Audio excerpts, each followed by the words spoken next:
বাড়িতে আসতে না আসতেই আমার ছেলের নানা রকম আবদার শুরু হয়ে যায়। বলল, মা ছোট নতুন আলু দিয়ে আলুর দম করো।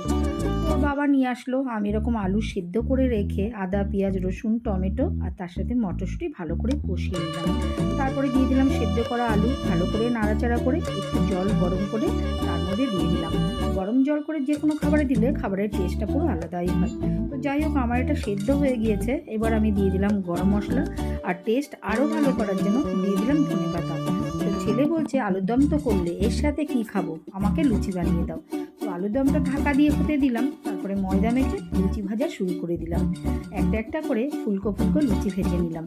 তারপরে আমার মোটামুটি একটা একটা করে ভাজতে ভাজতে সব লুচি ভাজা হয়ে গেল। এবার ছেলেকে খেতে দেওয়ার পালা। ছেলেকে যে খেতে দেবো সেটা আবার ভিডিওতে দেখাতে পারবো না, তাহলে আবার সে আমার ভিডিও ডিলিট করে দেবে। তো যাই হোক, ছেলের খাবারটা রেডি করে এবার ছেলেকে খেতে দেবো, দেখাতে পারবো না, এটা দুঃখ আমার।